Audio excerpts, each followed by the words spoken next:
बेटी कहती है कि पिताजी, आए हम और आप गले मिलकर खूब रोए, खूब रोए, इतना रोए कि अपने अंदर की जो इच्छाएं हैं वह निकल के बाहर निकल जाए।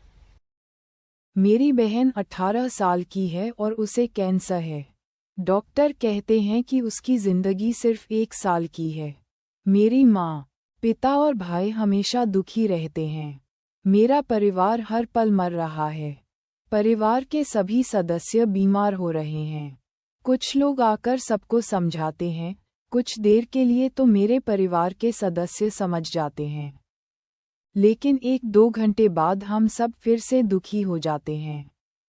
कृपया मुझे कोई ऐसा उपाय बताइए जिससे परिवार में शांति का माहौल बने। इस प्रश्न पर मंथन करने से पहले मैं एक कहानी सुनाता हूं। इस कहानी के मर्म को समझिएगा, हो सकता है कि आपके जीवन में अद्भुत परिवर्तन आ जाए। यह कहानी भी एक कैंसर पीड़ित 12 साल की बच्ची का है, जिसके माताजी नहीं है। लड़की बहुत ही इंटेलिजेंट है, बहुत समझदार है।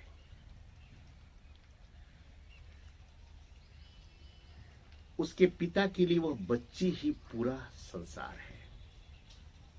वह उसके लिए ही जीते हैं, उसके लिए ही मरते हैं, उसके लिए ही वह सब कुछ करता है। हॉस्पिटल में जिस दिन पता चलता है कि बेटी को कैंसर हो गया है और वह भी कुछ दिनों की मेहमान है,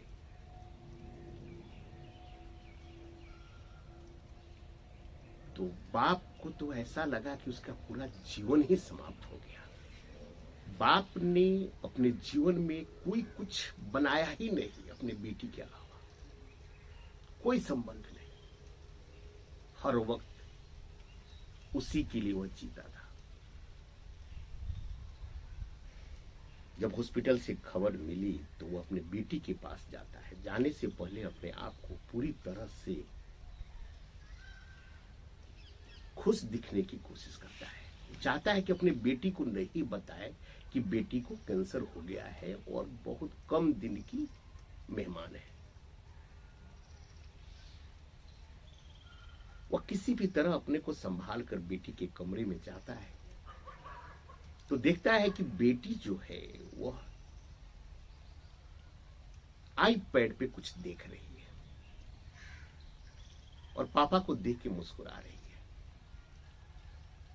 बेटी एक तरफ मुस्कुरा रही है और बाप जो है दूसरी तरफ अंदर से रो रहा है, लेकिन चाहता है कि चेहरे पे झलक नहीं आए, दुख की झलक न दिखे बेटी को। वह आकर अपने बेटी के पास बैठता है और उससे आईपैड अपने हाथ में ले लेता है। जब आईपैड को वह देखता है तो उसका होश उड़ जाता है। वह बेटी उसी बीमारी की बारे में सर्च कर रही थी जो उसे हुआ था।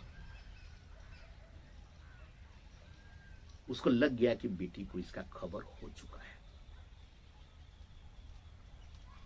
इधर बेटी भी मुस्कुराने की नाटक कर रही थी और इधर बाप भी मुस्कुराने के नाटक कर रहे थे। अब जो संवाद दोनों के बीच में होता है वह आपके जीवन में परिवर्तन ला सकता है। बड़े प्यार से सुनिएगा। बेटी कहती है कि संसार की हकीकत मुझे पता है, जो आएगा वो जाएगा, आज नहीं तो कल तो जाएगा, मुझे जाना ही है।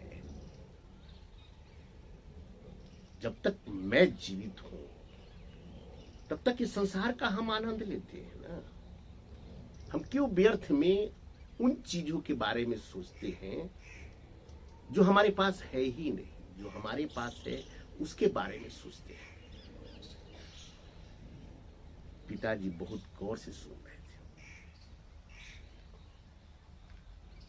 अब पिताजी अपने आप को रोक नहीं पाए, रोने लगे, आंख में आंसू आ गए।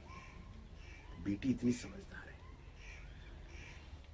फिर बेटी ने ऐसी बात बोली जो पिता के चेहरे पर खुशी ला दिया। आप लोग भी सुनिएगा।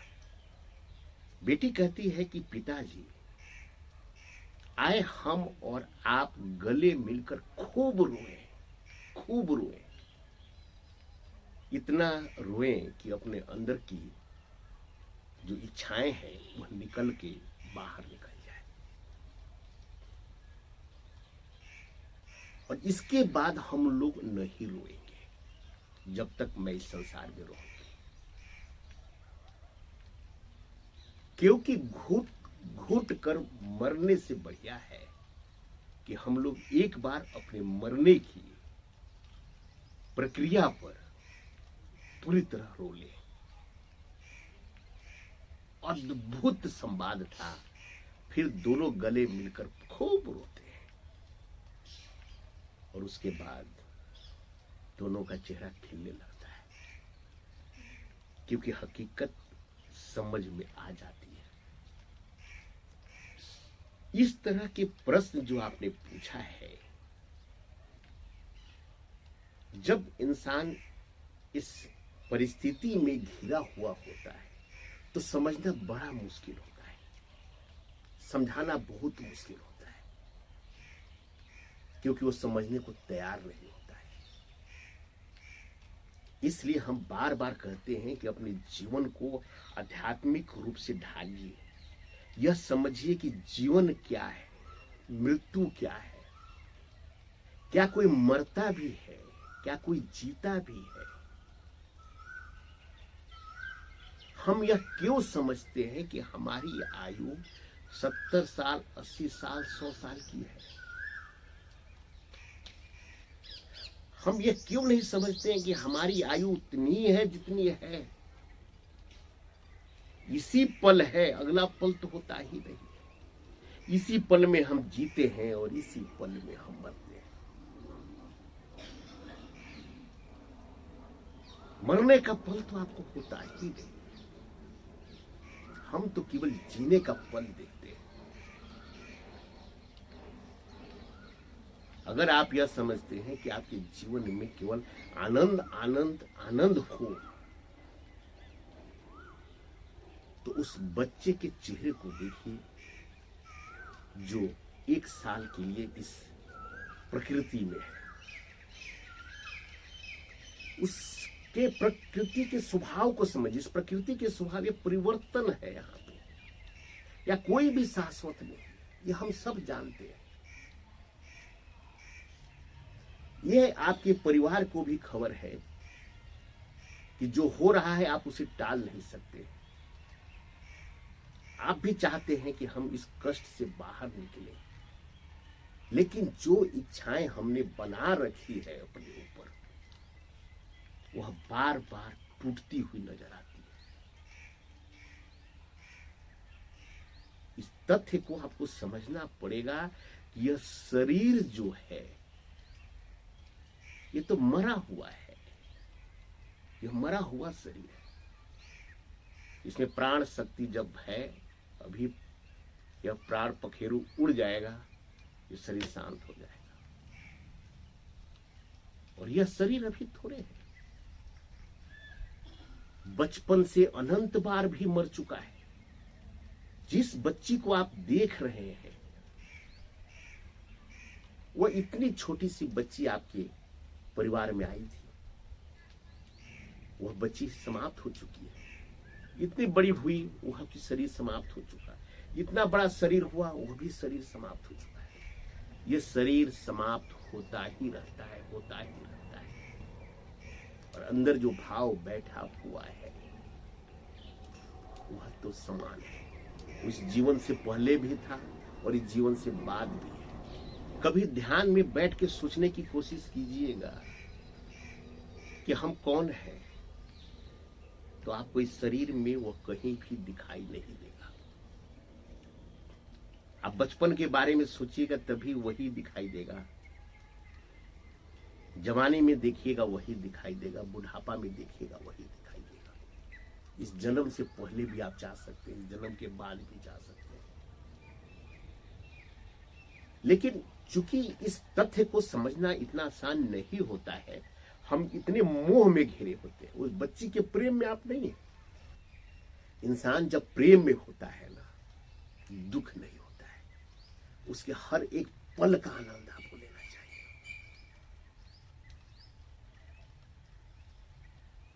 उस पल का जो आनंद है उस बच्ची को देना चाहिए, उस बच्ची से आनंद लेना चाहिए।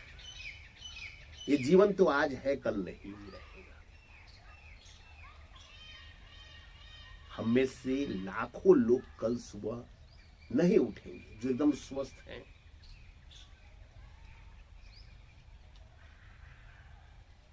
क्योंकि यह प्रकृति का नियम है।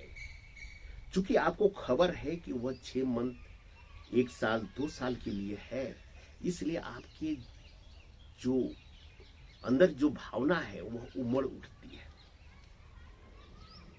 उस बच्ची को भी कष्ट होगा, आपको भी कष्ट होगा। इसलिए जिस तरह वह बच्ची जो है अपने पिता के गले लगकर एक बार रोई थी, उसी तरह आप सब भी एक साथ बैठ के रोइए, और इतना रोइए कि अंदर की सारी भड़ास बाहर निकल जाए। और उसके बाद अपने जीवन को आनंद की तरफ लेके चलिए। उस बच्ची के साथ जो कुछ कर सकते हैं, जितना आनंद दे सकते हैं, उसमें आनंद लीजिए। ये जीवन है, यही जीवन है। आप व्यर्थ में अपने जीवन को सोचते हैं कि यह जिंदा रहेगी तो हमें ये होगा, ये होगा, ये होगा। यह सब व्यर्थ की बातें हैं। इस संसार में भविष्य होता ही नहीं है। वर्तमान के अलावा कुछ नहीं होता है।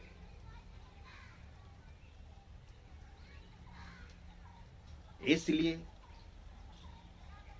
आप आराम से ध्यान लगाकर, नहा धोकर, पूजा पाठ करके सब एक साथ बैठिए, गले लगाइए और खूब जितना रोना है रोइए।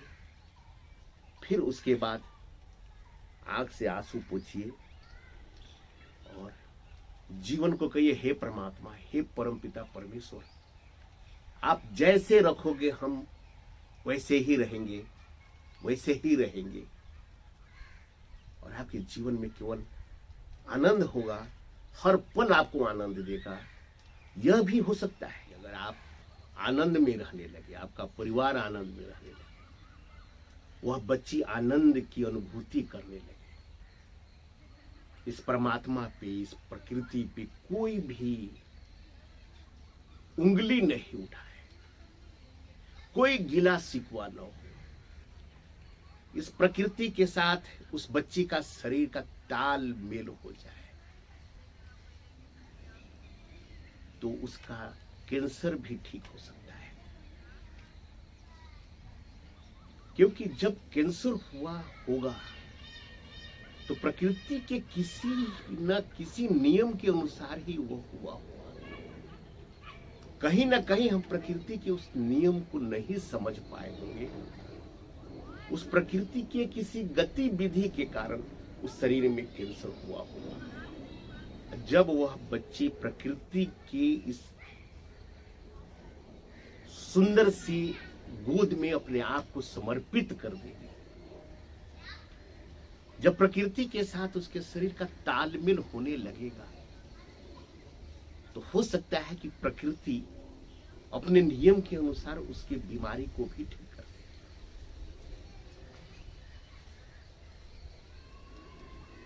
कुछ भी हो सकता है, लेकिन इस भाव से आनंद में न रहे। आनंद में तो रहे कि जब तक है तब तक आनंद में है। हर पल आनंद का है, हर कुछ आनंद का है। परमात्मा जिस रूप में रखे, जैसे रखे, जिस भाव में रखे, उसी में हमें आनंद है।